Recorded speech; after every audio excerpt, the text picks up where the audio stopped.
करने के बाद इसको देखो फ्रैक्शन फॉर्म में लिखेंगे। तो हमने इसके कितने पीसेस करने हैं? 2, और 2 में से इसका कितना पार्ट है? 1।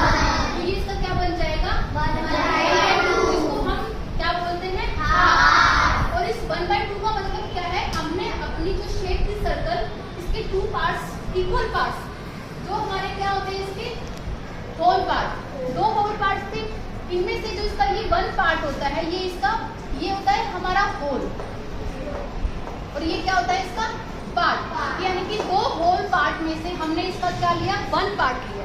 तो ये इसका क्या बोलेंगे? इसको हम हाफ। और हाफ को हम फ्रैक्शन फॉर्म में कैसे लिखते हैं? 1/2। 1/2 मतलब 2 इक्वल पार्ट्स, और उसमें से ये 1 पार्ट। अब हम अपने इस हाफ पार्ट को, इसको भी हम जरा 2 पार्ट्स में डिवाइड करते हैं, ठीक है? नीचे वाले को भी डिवाइड करते हैं 2 इक्वल पार्ट्स में। अब जब हम इसको 2 इक्वल पार्ट्स में डिवाइड करेंगे तो ये कुछ ऐसा दिखेगा। दिख रहा है सबको? ठीक है, ऐसे दिखेगा।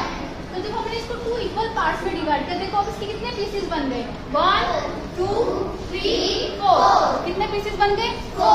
और 4 में से जो ये एक पीस है, इसका फ्रैक्शन क्या हो जाएगा? 1/4। इस वाले पीस का भी 1/4, इस वाले पीस का भी 1/4, और इसका भी 1/4। ठीक है? अब हम थोड़ा और इसको कट करते हैं। अब इस 1/4 को हम इक्वल 2 पार्ट्स में डिवाइड करते हैं, यहाँ से, यहाँ से, यहाँ से और यहाँ से। अब देखो जब हमने इसको 1/4 को भी 2 इक्वल पार्ट्स में डिवाइड किया है, तो देखो इसके कितने पार्ट्स बन गए?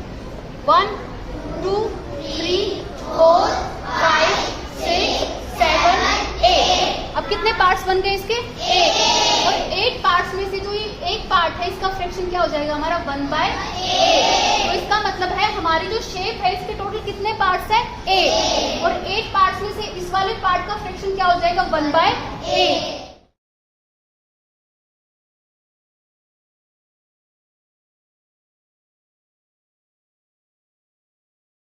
जैसे ये अब फॉर्म क्या है? आकृति 3D।